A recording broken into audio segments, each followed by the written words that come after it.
July 26, 1944, 3 miles south of Streetlow, France. A thin veil of morning fog clung to the fields like the last breath of the night, and Staff Sergeant Frank Novak stood beside his Sherman M4A1 as if bracing himself against the weight of the day. In his hands was the briefing that felt less like military intelligence and more like a neatly typed obituary. He read it 3 times, each pass sharpening the cold arithmetic of armored warfare.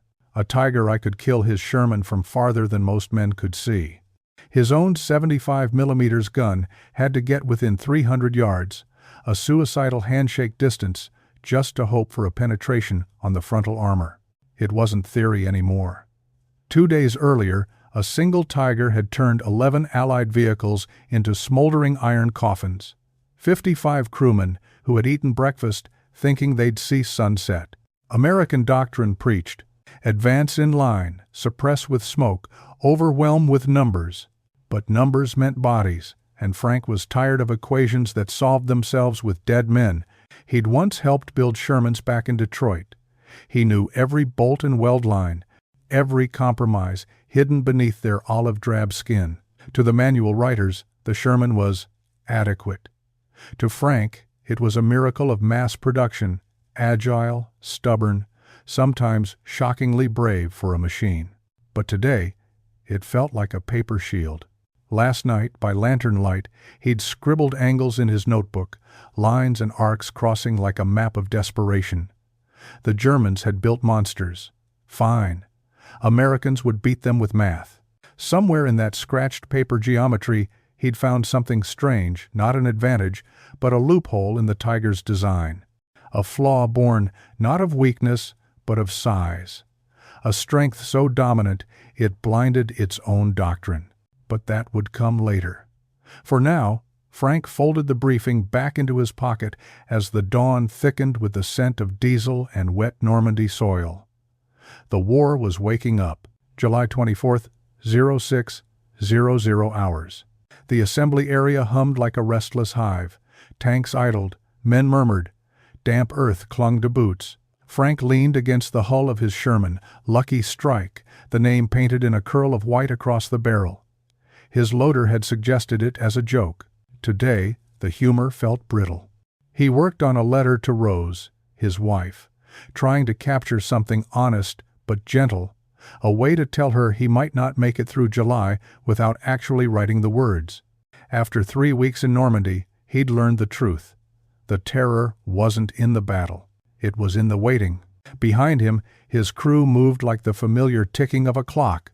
Jaime Walsh cleaned the breach with that patient Iowa thoroughness. Rodriguez checked ammo racks as casually as some men counted poker chips. Chen traced radio frequencies on a map, lips tightening every now and then in quiet calculation. Jaime broke the silence. "Sarge, think we'll see action today?" Frank forced a steady breath. "Intel says Germans are pulling back." Might be quiet, but the air felt wrong. Captain Morrison had been pacing since dawn, nerves coiled tight. Radio chatter, usually a dull buzz, had gone ominously silent. Experience told Frank. Quiet meant danger waking up in the hedge lines. At 0700, the tank commanders were called into the briefing tent. Men filed through mud and resignation. No jokes, no bravado, only the faces of soldiers who'd already guessed the news. Captain Morrison pointed at the map board, his face washed gray under the flickering lanterns. "Gentlemen, confirmation of a Tiger operating near Hill 192. Call sign, Iron Ghost. Commander, Oberleutnant Karl Brandt. 47 kills." Silence swallowed the tent. Rain began tapping the canvas like impatient fingers. A technical diagram unfurled side by side silhouettes of the Tiger and the Sherman like a butcher's chart of their vulnerabilities. Numbers Frank had memorized long ago, suddenly twisted into something colder when viewed 3 miles from where the beast actually waited. Tiger 88mm penetration, 2,000 yards. Sherman 75mm penetration at 300 yards with luck. It wasn't a battle. It was a math problem where one side had decimals and the other had zeros. Someone asked if they could strike from the side. Morrison's jaw clenched. Follow doctrine. Dismissed. Outside, the rain had thickened to a cold sheet. Frank assembled his crew. He didn't sugarcoat it. If we follow doctrine, we die. If we don't, we might live long enough to get court-martialed. The men exchanged glances, fear mixed with something sharper. Trust. July 25th, 0815 hours. Hedge country. Normandy wasn't made for tanks. Narrow lanes boxed in by 8-foot hedgerows turned the countryside into a green labyrinth where a tiger could be hiding 5 yards away or 500, and you'd never know until it opened fire. The American column rolled forward in perfect regulation formation. 5 Shermans, 50-yard spacing, discipline shining through mud and nerves. Frank hated it. In hedge country, predictability was suicide. Rawhide 1, the lead tank, turned a corner at 0822 and vanished behind a wall of foliage. Then came that sound. Not a boom. Not artillery. A crack sharp, vicious, supersonic. A second later, Rawhide 1 erupted upward, turret lifting skyward on a pillar of flame. Ammunition cooked off in a chain of popping detonations. Frank shouted for reverse, but Rawhide 3, following doctrine, surged forward to identify and engage. Another crack. Another Sherman blown apart. The turret ripped completely off. Smoke, fire, screaming metal, but no tiger in sight. "Where is it?" Jaime's voice cracked over the intercom. "I don't know," Frank hissed. He couldn't see anything through the smoke except the silhouettes of dying steel. Meanwhile, 800 meters away, concealed behind a hedgerow lined with shadows, Oberleutnant Karl Brandt calmly adjusted his optics. The Tiger's 88 millimeters, with its Zeiss glass and lethal precision, made the battlefield feel like a shooting gallery. One more shot. One more American tank bursting open like a fruit struck with a hammer. His loader grinned. 1 Tiger equals 10 Shermans, Herr Oberleutnant. Brandt exhaled slowly. Propaganda says that. Reality says advantage is temporary. He tapped the fuel gauge dangerously low. He could kill, yes, but he couldn't run. Back in the sunken lane, Frank clutched his map. There had to be a way. Not brute force, not frontal sacrifice. Angles, speed, geometry. The ingredients of a solution. That night, he drew it. A 3-pronged simultaneous strike. Not doctrine, but math. Math that might save lives. And at 0300, he marched into Morrison's tent and laid the impossible on the table. And Morrison gave him 1 shot. Only 1. Tomorrow at 0600, 3 Shermans would attempt the maneuver nobody had ever dared. The Tiger's greatest strength would become its fatal weakness. July 26th, 0450 hours. Frank Novak stood under a sky still bruised with night, the horizon just beginning to pale. Lucky Strike's engine rumbled quietly behind him, the warmth from its exhaust mixing with the cold air. He tightened the chin strap on his helmet as Rodriguez and Chen approached. They were exhausted, faces unshaven, eyes red from the night without sleep but alert, soldiers running purely on purpose. Frank knelt and unrolled his notebook. The dirt beneath them was damp, and the flickering red-lensed flashlight cast long shadows across his sketches. 3 arrows converging on a single point, each marked with precise timing increments. The Texas two-step. He went over it again, not because they needed reminding, but because repetition had become a ritual of courage. Miguel, you hit him frontally. Lay smoke at 200 yards. Make him look at you. Rodriguez smirked tiredly. So basically I dance with death while you two sneak up behind her? Pretty much, Frank replied. That's sexist, Chen added dryly. The Tiger can be a he? Rodriguez shrugged. Death's a woman in my house, brother. The 3 men shared a quiet, nervous laugh, the kind born not from humor, but from fear, held at bay for one more moment. Then silence. The weight of what they were about to attempt settled into their bones. It wasn't heroism. It was engineering under fire. It was math trying to outthink armor. Frank stood and said the only words that mattered. "We move at 0600, no mistakes. 0555 hours." Engines roared to life across the hedgerow labyrinth. Lucky Strike vibrated under Frank as he climbed into the turret and secured his headset. "Gunner? Ready," Jaime said. "Driver? Let's end this thing," muttered Harris from the hull seat. "Loader?" Rodriguez gave a thumbs up through the open loader's hatch. Chen's voice crackled from the second Sherman. "Rawhide 4 standing by." The air inside the Sherman was hot despite the cool morning. 5 men inside a steel box designed for war, each exhaling the fears they'd never speak aloud. Frank looked at his wristwatch. 0600. Time to gamble 9 lives against 1 German tank. Rawhide 4, Rawhide 5, execute. 3 Shermans lurched forward across 3 different hedgerow lanes, engines roaring as the tanks raced through narrow paths barely wide enough for their treads. Branches scraped the hull. Mud spat upward. The tanks jolted violently on rutted farm trails. But they kept speed. Speed was everything. Rodriguez reached contact first.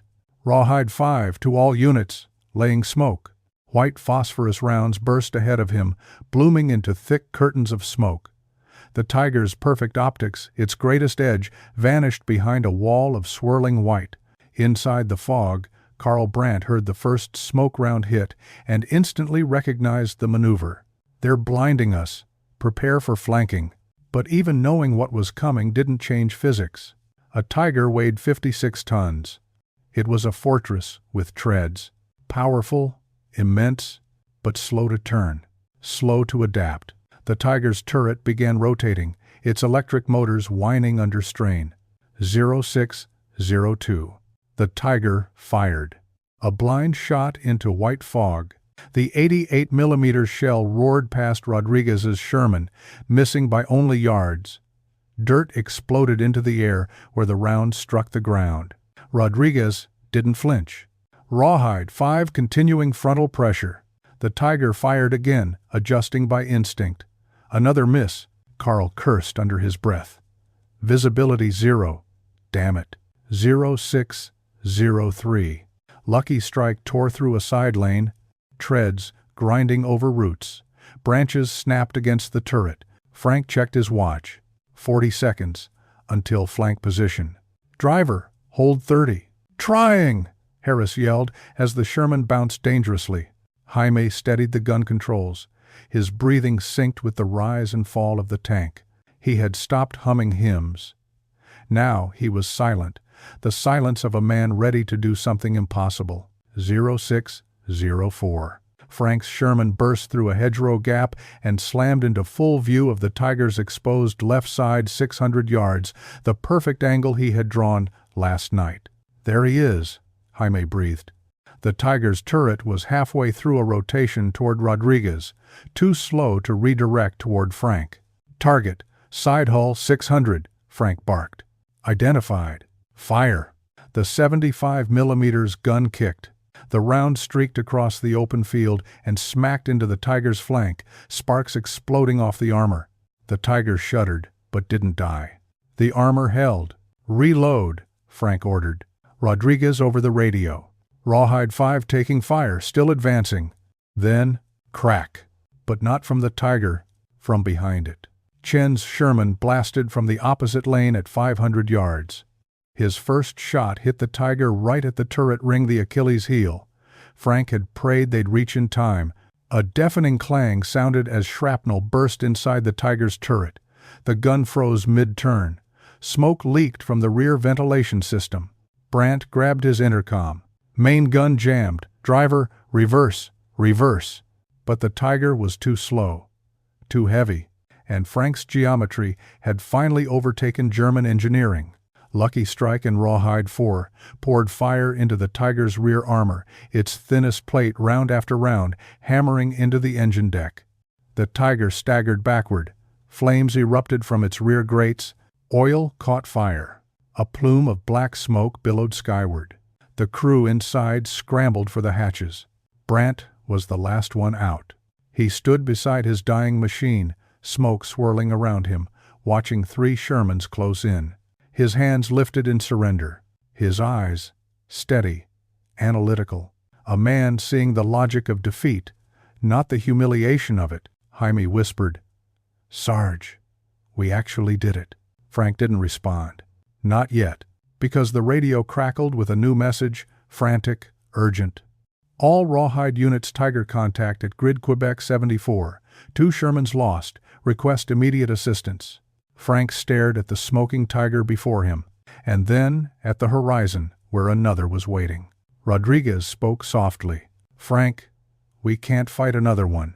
Frank holstered his pistol, walked up to Karl Brandt, and asked in broken German, "Wie viele Tiger? How many more?" Karl looked at the horizon with the exhausted honesty of a defeated engineer. 2, perhaps 3. You cannot face them alone." Frank took a deep breath. "Then you're coming with us. You're going to tell us how to kill them." Karl blinked, surprised, not by the order, but by the logic. He nodded, extending his wrists for restraints. "I will help, because watching brave men die from bad doctrine is a crime no engineer should tolerate." And with that, the strangest alliance of the Normandy campaign began. 071, 0 hours, en route to Grid Quebec 74. Lucky Strike thundered eastward, engine roaring as it clawed through winding Norman lanes. The steel hull reverberated like a living thing, each vibration humming through the bones of the 5 men inside. And now, impossibly, there was a 6th Oberleutnant Karl Brandt sitting stiffly beneath the open commander's hatch, his wrists bound by zip ties, his expression calm in the way only men who have already accepted their fate can achieve. Jaime kept the muzzle of his sidearm trained loosely toward Karl, not out of hatred, but out of sheer confusion.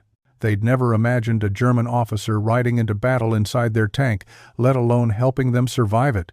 Karl leaned over the map Frank had clipped to the console. The Tiger's silhouette was sketched above their objective. The black cross, the long 88 millimeters, the fields of fire drawn like spider legs. Karl tapped the map once, decisively. "There, high ground, narrow approach lanes. This commander will use hull-down position. He does not need to move, he only needs to wait." Frank didn't look up. "Side armor the same as before?" 80 millimeter, Karl confirmed. "Same weak points?" "Every machine has a weak point. Even yours." Frank smirked. "Yeah, but ours killed Germans a hell of a lot cheaper." Karl actually chuckled a tired, hollow sound. "Yes, and that is why you will win." Harris, the driver, muttered under his breath. "Never thought I'd hear a Nazi admit that." Karl didn't flinch. "I am an engineer," he said. "Politics builds myths. Engineers bury the men killed by those myths." The tank jolted hard as it hit a ditch. Everyone grabbed onto something. The radio crackled violently with overlapping transmissions. Rawhide 7 hit brewing up crew, bailing Tiger firing again. "Need assistance now." The voices trembled. Fear transmitted through a wire. Frank shouted down to Harris. 25 miles an hour, straight down this lane.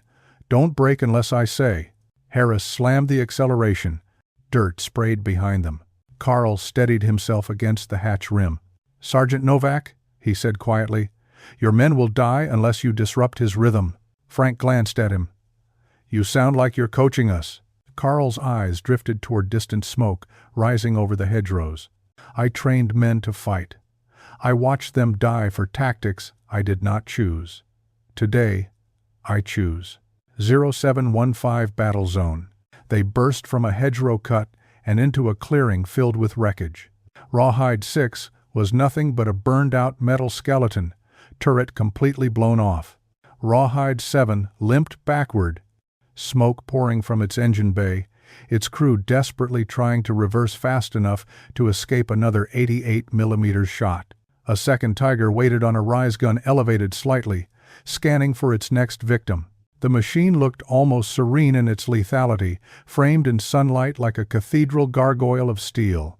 The Tiger fired. A bright flash, a thunderous crack. The blast shook the ground. The round tore past Rawhide 7, shaving a chunk from its side armor. Jaime's voice trembled. "Sarge, he's got perfect elevation. If he hits again, we stop him." Frank snapped. Load smoke. Rodriguez slammed a smoke round into the breech, the heavy shell clicking into place. Carl grabbed Frank's shoulder, urgency sharpening his voice. Range 1,200 meters. He will see your smoke, then rotate. Your flanker must move immediately. Less than 45 seconds. Frank nodded. You heard the man. Driver, go. Gunner, fire smoke now. The 75 millimeters barked. A smoke round arced forward, bursting into a thick white bloom. The tiger's view began dissolving. Carl spoke fast. He will pivot toward you. He must. You are the threat he sees. Which means Chen gets a free run, Frank said. Exactly. The tiger's turret began to turn. Slow. Deliberate. Unstoppable once it committed, but still too slow. 0716 Texas two-step, second execution. Frank drove straight at the tiger. Not flanking. Not hiding. Charging. Harris shouted from the driver's seat. Sir, we're heading right at an 88. That's the idea. Terrible idea. Do it anyway. Jaime swallowed hard, bracing against the gun controls as Lucky Strike bulldozed through undergrowth. Over the radio. Rawhide 4, moving fast. Chen's tank could barely be seen through the hedges, but Frank knew he was there, hitting the parallel lane, replicating their earlier pattern. Carl watched the battlefield unfold, with the solemnity of a man observing a theorem prove itself true.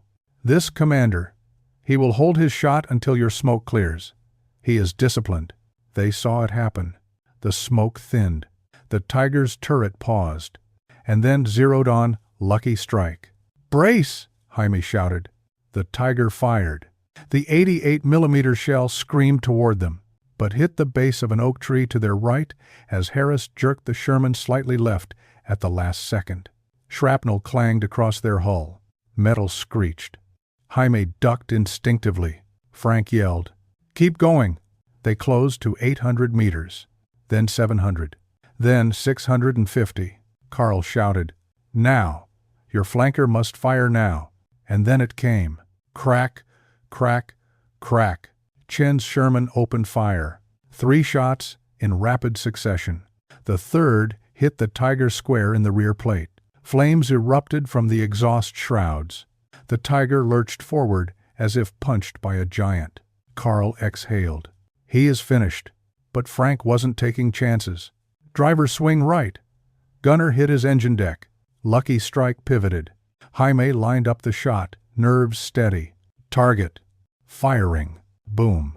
The 75 millimeters round tore into burning steel. The tiger roared in a plume of black smoke. The crew bailed, hands up, stumbling and coughing. Rawhide 7's surviving commander whispered over the radio, voice shaking. Whoever pulled that off, thank you. Frank ignored the praise. They weren't done yet. 0730 temporary calm. MPs began collecting the German prisoners. Frank and Carl stepped out of the Sherman, both coated in sweat and smoke. Some American infantry stared at Carl in stunned disbelief, a German tank ace helping American tankers survive. Carl surveyed the wreck. This one was inexperienced, he murmured, his positioning sloppy. You were fortunate. Frank gave him a long look. You saying we can't beat the next one? Carl met his eyes. You can. Because you learn. Faster than most armies I've fought. Chen approached, patting Lucky Strike's scorched armor. That's 2 tigers in one morning. Frank didn't smile. There's a third somewhere? Carl nodded grimly. And that one is commanded by someone very dangerous. Frank let out a slow breath. He had hoped deep down that maybe 2 was the total. But wars rarely give men the breaks they deserve. 0740 hours. The radio crackled again.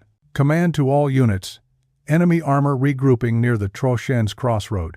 Sherman losses heavy. Tiger unit confirmed. Proceed with caution. Frank climbed back into the turret.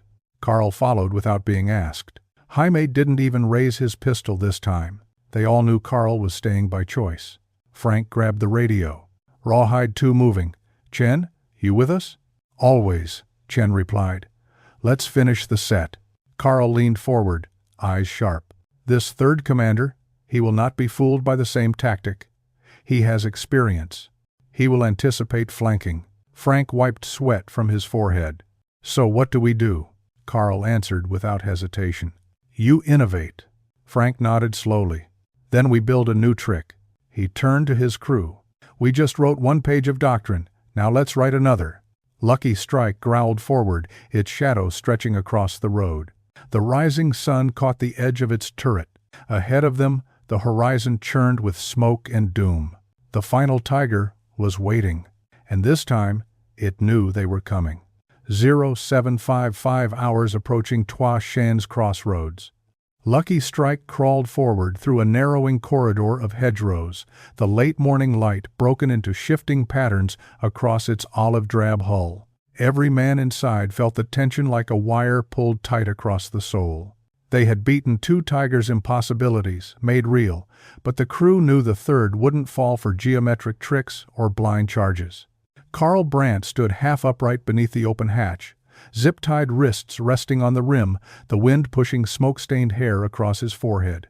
His eyes tracked the terrain with an engineer's cold precision. "This commander will not sit still," Carl murmured. "He will reposition after each shot. He knows you rely on angles." Frank didn't respond immediately. He studied Carl's face, reading something deeper. "This is someone you know, isn't it?" Carl lowered his eyes. "Oberstleutnant Weber, my instructor. The man who taught me everything about armored warfare." Frank's heart sank.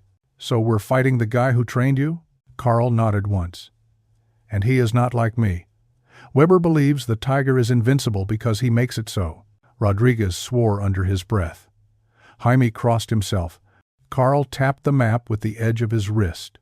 "He will set up here this ridge line. From there he has 3 kill lanes. You will never flank him the same way twice." Frank exhaled slowly. "Good, because I'm not planning to flank him the same way twice." 0802 hours, terrain recon. The tanks halted in a thicket of trees. Chen dismounted and crawled forward with binoculars, staying low. Frank and Carl crouched beside him. Beyond the tree line, the terrain rolled gently uphill to a farmhouse and a wind-battered orchard. The perfect high ground for a tiger to nest into. But Weber was smart, too smart to sit fully exposed. Chen whispered, "Look there.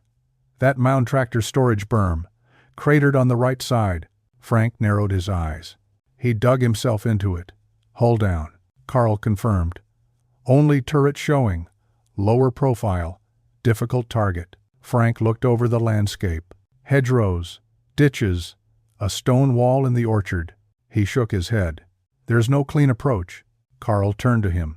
"Then we make one." Frank blinked. "For a guy who built the enemy's best tank, you're really good at helping kill them." Carl stared at the horizon with quiet sadness. "I build machines. I do not choose what men use them for. Today, I choose." Frank clapped him on the shoulder. "Then let's choose to win." 0830 hours planning the impossible. Back inside Lucky Strike, Frank drew a new diagram, one that made Jaime go pale. The plan wasn't a flanking maneuver. It wasn't geometry.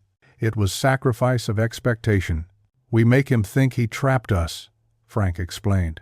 "We let him commit to firing lanes he thinks we'll use. Then we break pattern. Hard." Carl nodded approvingly. "Yes, you must make him pivot where he does not want to. Catch him mid-rotation. Worst position for an 88. Chen's voice crackled in through radio. "Rawhide 4 standing by.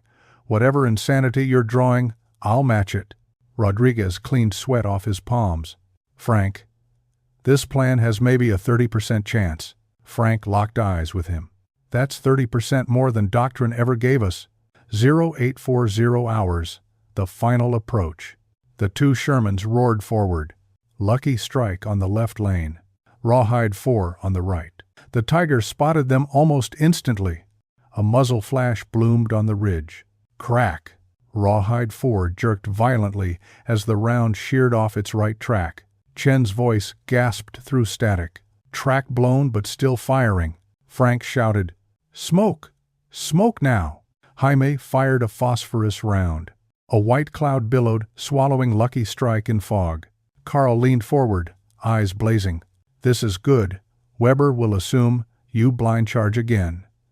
They always assume you repeat the tactic that worked. But Frank wasn't charging. He angled Lucky Strike sharply left, toward a ditch. Harris shouted, "Sarge, that ditch is deep." "Exactly. Take us in." Lucky Strike plunged down. The whole crew lurched as the hull scraped earth. The tank disappeared below ground level, out of Weber's firing cone. Carl grinned despite himself. "You changed vertical geometry. He cannot depress his gun that far. He lost you." Frank pointed. "Harris, follow the ditch." Gunner, eyes open. We pop out at the orchard wall. 0845, the orchard ambush. Weber, on the ridge, rotated his turret toward the smoke cloud, expecting Lucky Strike to burst through. He fired once, twice. Both rounds hit empty ground. Carl murmured, "He is committing. He still believes you are in the smoke." Meanwhile, Lucky Strike crawled unseen along the ditch, engine growling low. They reached the orchard wall, a stone barrier waist high. Frank whispered in his headset, "Jaime, on my mark, we climb the wall, full throttle. As soon as you see that Tiger's side fire." Jaime swallowed hard. "Yes, sir." Rodriguez tightened his grip on the loader handles. Round loaded. Harris revved the engine. Carl inhaled sharply. "You have one shot before Weber adjusts." Frank held his breath. "Driver, go." 0846. Final engagement. Lucky Strike surged out of the ditch, treads clawing over the stone wall. Masonry exploded behind them. As the Sherman crested the wall, sunlight blasted across the hull and revealed the Tiger's entire left side. Weber, from the ridge, swung his turret. Too slow, too heavy, too much momentum already committed to the other direction. Frank shouted, "Gunner, fire!" Boom. The 75mm round smashed into the Tiger's side hull. Sparks erupted. Smoke curled. "Reload." Rodriguez slammed in another AP shell. Weber's Tiger tried to pivot, the turret grinding like a wounded beast. Lucky Strike fired again. Then again. The third round penetrated the Tiger's ammunition compartment. A thunderous explosion ripped the turret upward. Flames roared through the hatches. The Tiger burned bright enough to cast shadows across the orchard. Carl closed his eyes. "Weber, he deserved better than this." Frank lowered the binoculars. "No one deserves this war." 0900 hours aftermath. MPs secured the scene. Chen's crew limped out of their damaged Sherman, bruised but alive. Rodriguez sat on Lucky Strike's hull, exhausted beyond speech. Jaime knelt, hands shaking, murmuring a quiet hymn of thanks. Carl stood alone by the burning remains of Weber's Tiger. Frank approached him gently. "You going to be all right?" Carl nodded slowly. "I taught him to fight. You taught me to think. Perhaps that is how war should end." Frank extended a hand. Carl hesitated, then shook it. Two engineers, two soldiers, two men who had repurposed destruction into survival. 3 months later, the Texas two-step was added to U.S. Armored Doctrine. Sherman Firefly units arrived in strength. The myth of Tiger invincibility shattered. Frank received word through the Red Cross. Carl Brandt was alive in a POW camp in England, designing civilian machinery during interrogations, sketching cranes, bridges, engines for peace. Frank wrote to Rose that night, "Wars aren't won by better machines. They're won by better minds and by the courage to break the rules when the rules kill men." He folded the letter, looked at Lucky Strike's scarred hull, and finally felt the war shifting, not through steel, but through thinking.